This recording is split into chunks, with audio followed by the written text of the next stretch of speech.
This week in Boomtown, new homes going up at record speed in Delaware County. I don't think there's too many affordable houses in this area. But neighbors say growth is driving up costs and straining schools.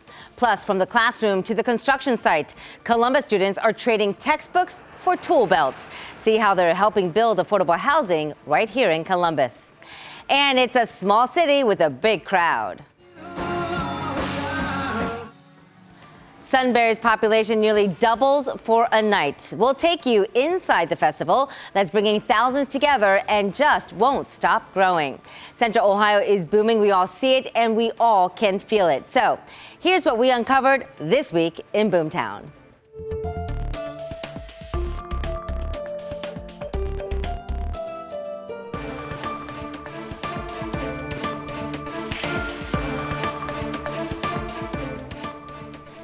A big change soon coming to Boomtown. It will affect when your trash gets picked up. Starting in September, roughly half of all Columbus households will get assigned a new trash pickup day. Why? Well, city leaders say Columbus is growing so fast, the refuse department needs to rebalance the routes to handle more homes. Right now, that fleet makes more than 18 million collection stops a year, and they expect to make much more in the years to come. Thanks so much for joining us for This Week in Boomtown. I'm Angela Ann. As always, there is a lot to get to this week, so let's start with some more headlines. This week, we learned AEP might be looking for a new place to call home. We're talking about the headquarters building in downtown Columbus. Now, we reached out to the company directly, and they say in part, the building will require significant renovations to continue to be a safe and engaging environment for our employees. They went on to say that they are evaluating options, which include investing in our current facilities or finding a building in or around Columbus that better meets the needs of our workforce. Now, they did say that no decision has been made, but they are committed to working with the city to figure out the next step. So we will, of course, keep tabs on this and update you when we know more. Well, take a look at this video from the Ohio Department of Transportation. Buckle up. This week, ODOT opened the I-270 southbound to 70 eastbound flyover ramp. This new two-lane flyover is replacing that old loop design. And ODOT says this will help ease traffic congestion that continues to grow on the far east side of Columbus. But that is not all. A big traffic hurdle just cleared out in New Albany, and just in time for back to school. The city opened a new roundabout at Market Street and Reynoldsburg-New Albany Road, and this is really a long time coming. This roundabout all part of an expansion project in the heart of New Albany to prepare for future growth. State Route 605 is also now reopened between Morse and Village Hall roads, and the goal is to ease congestion, also improve safety, and prepare for New Albany's future growth. Well, this week we are learning how New Albany plans to utilize the former Discover Financial building. We first told you last week how they bought that $15 million building, and we now know they want to turn it into a new sports facility for the school district. Here's how they say it will help as more students and families move in. I'm standing on the former site of Discover Financial Services. This site helped launch the New Albany International Business Park in the late 1990s, serving as a catalyst for decades of economic growth. Now it's set to play a new role in our community's future. The city of New Albany is in the process of purchasing the property from New Albany resident and business owner Leo Roberto. The city will lease a portion of the land to New Albany Plain Local Schools for a new athletic campus, less than 2 miles from the heart of the school campus. And this is much more than a land purchase. It's an investment in the future of our schools and our city. It's a forward-thinking move that demonstrates the strength of our partnership with New Albany Plain Local Schools and our shared commitment to thoughtful, strategic growth. The land lease agreement paves the way for the school district to relocate its athletic facilities to a more accessible and purpose-built location. This move supports the shared goal of maintaining a centralized academic campus while allowing room for future expansion and innovation. The current athletic spaces could continue to be used for athletics or future academic buildings as needs evolve. We are deeply grateful for the city's support and to Leo Roberto for selling his land to the city for this purpose. We're excited about what this means for the future of our district. This collaboration allows us to preserve the core of our academic campus while enhancing opportunities for our students, families, and community. This project reflects a shared vision of building a stronger future for New Albany. Stay tuned to the city's social media and newaLbanyOhio.org as we provide updates on this exciting partnership.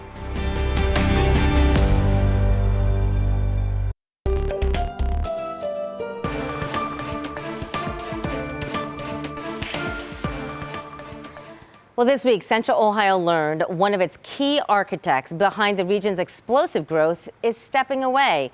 Kenny McDonald announced he is stepping down as president and CEO of One Columbus after building the organization from scratch 15 years ago.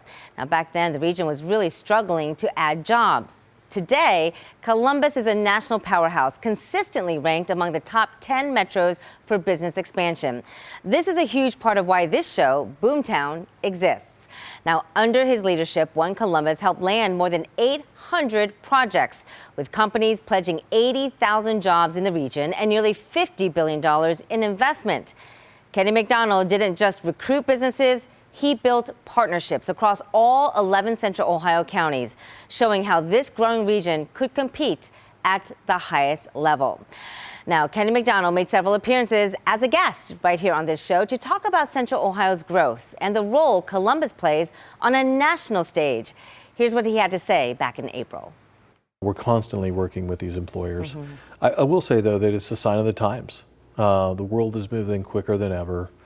Decisions are made sometimes overnight based on something that happens in Washington or on Wall Street that has nothing to do with Central Ohio or the great communities that we have here, or even the company themselves. It might just be something that is happening within their sector, and they have to react to it, and we have to be ready to do it, which is why we keep saying that we can't be diverse enough and we can't have enough opportunity painted through every corner of this region.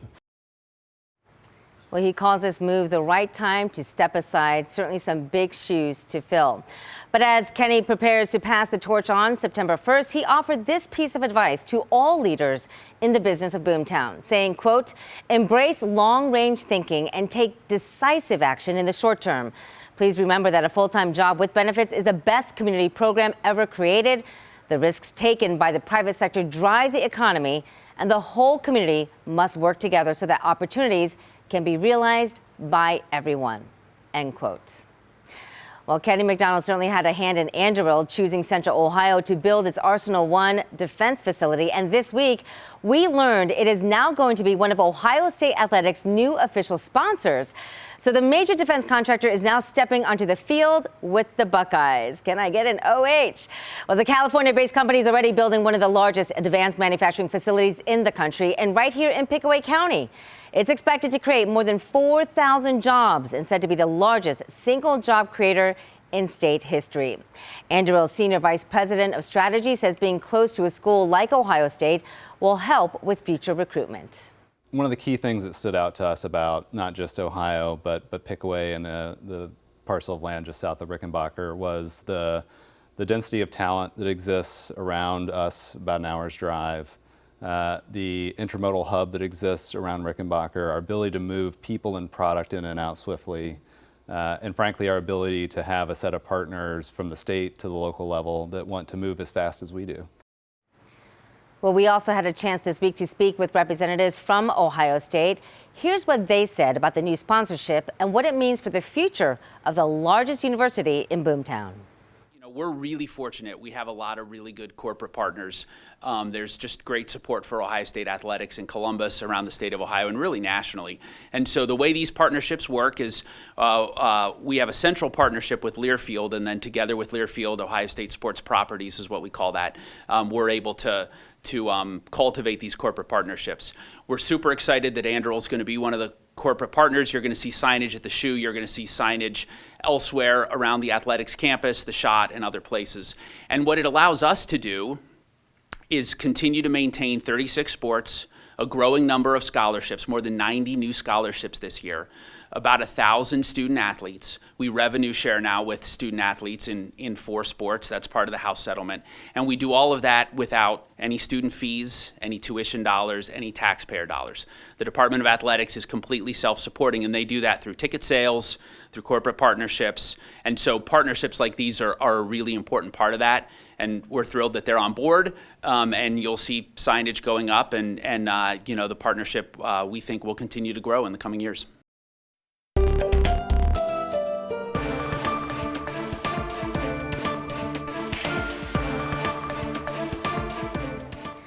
This week, we got a look at some new population data, and it shows Franklin County will see a projected growth of 300,000 people over the next 20 years.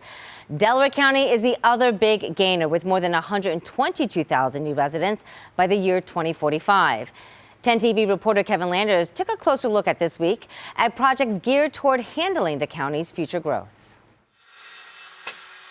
According to Delaware County figures, from 2020 to 2024, nearly 6,000 new single-family home permits were issued in the past 4 years. To put that into perspective, it took the past 11 years to meet that same number. Those who live here say growth is impacting affordability. I don't think there's too many affordable houses in this area.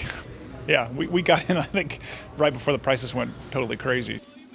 More homes, more people, more problems. Class sizes have grown tremendously, and I know when the levies haven't passed, they've had to discuss using trailers for education. So far, we haven't had to do that. Growth is coming to all of Central Ohio, and planners are eyeing it like a hawk. How are we going to move those people? How are we going to provide water, electricity to those people? Yeah, those are all great questions. Every house we build, an individual home or big shopping plaza or whatever it is, I think those are the questions we need to ask ourselves. You know, who is this for? How can we make it accessible? How can we make it green?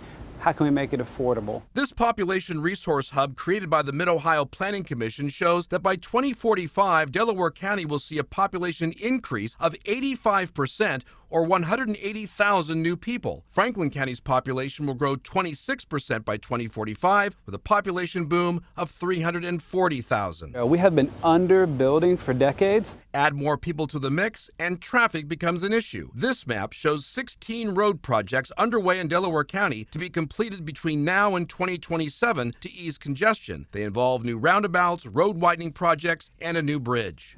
While Delaware and Franklin County get most of the attention when it comes to growth, Union County is also on the rise. Its population is expected to increase by 53% by 2045. Kevin Landers, 10 TV News. Really is boomtown everywhere. All right, Kevin, thank you so much. Well, for people moving to Delaware County, there is some good news here. This week, the Delaware County Board of Commissioners approved a tax rollback that will help ease the burden of property taxes. The board says it's expected to provide nearly $7 million in tax relief for homeowners. But since the county only gets about 3% of property taxes, the rollback will save about 1% on their bills.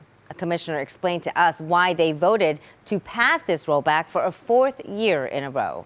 The county is really trying, but we're a very small part of it, and I would encourage them to work with the school districts. School districts make up the lion's share of the property tax bill, probably 70 to 75%.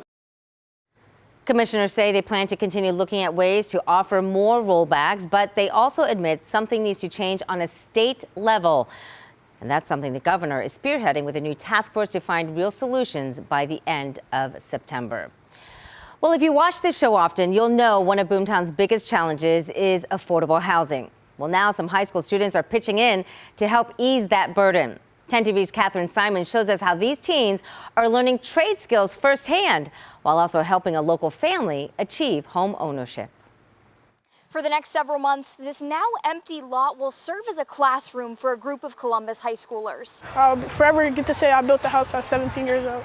The land is ready.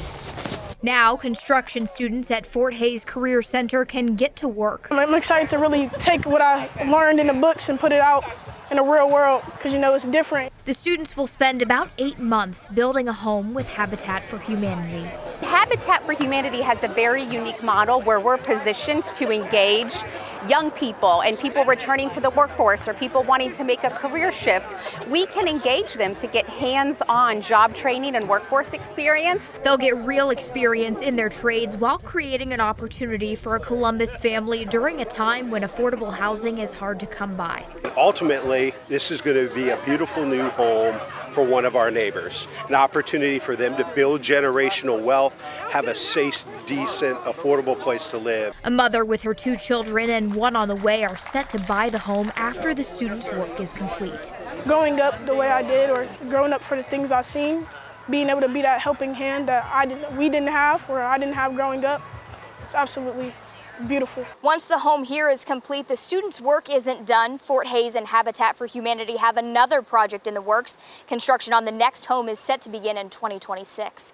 In Columbus, Catherine Simon, 10 TV News.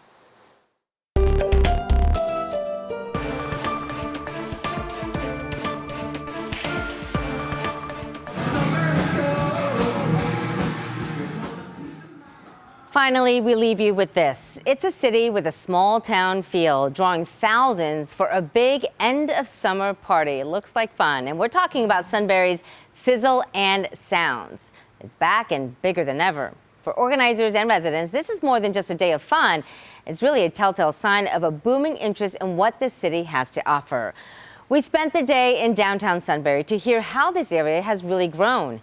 10 TV's Colin Dorsey shares what the locals say they already know. Head more than 20 miles north along Interstate 71 and you'll find a small city packing a big punch. We walked, we don't live very far. The kids are excited to ride some rides and we're thankful for our small community. Lisa Peden and her family have lived in Sunberry for 2 decades. And we've seen a ton of growth, but a lot of fun and exciting new things happening. Adding to that growth, great music and family-friendly events right in the heart of the city. Sunberry Sizzle and Sounds, now in its 15th year. It's the one event at the end of the summer for Sunberry that we kind of come together and celebrate summer and end on a great note before school starts. Brian D'Amico sits on the Big Walnut Civic Association's board of directors. He's in charge of the event's entertainment. What started out as a few food tents and a couple of bands, now evolving into a spectacle. We usually get around 8,000 to 10,000 people out of the beer garden and the entire capacity of the event throughout the day. That number of people nearly doubling the number of people calling Sunberry home. U.S. Census data shows the city's population a little more than 6,500. So how does the association keep up with the massive crowds? Cindy Ernst is the vice president of the Civic Association. We put a lot of emphasis on picking the right choices, having quality training, emphasizing the space that we have to accommodate the most people. As the night comes to a close, Sizzle and Sounds founder Teresa Dronsfield says one feeling keeps her coming back for more nearly 2 decades in. When we stand on the stage at the end of the night and look out over the crowd and realize that all that work we've done for months and months, it all comes to that final moment. Food, music, rides, all reasons families say it's impossible not to enjoy. What are you going to try to convince your mom food-wise to buy for you later? I don't know. I'll have to see. Some ice cream. Yeah, ice cream. Ice cream? Some treats. Treats are always a must. Colin, thank you so much. Now, we do want to hear from you. If you have any questions related to Central Ohio's rapid growth, or maybe it's something you want us to look into, just text us your questions or your concerns at this number, 614-460-3345. And if you're watching us on YouTube, that's amazing. Make sure to hit subscribe and like, and then we'll look for your questions right there in the comment section as well. We do hope you enjoyed what you saw and heard today. I'm Angela Ann. Thanks again for watching This Week in Boomtown. We'll see you again next week.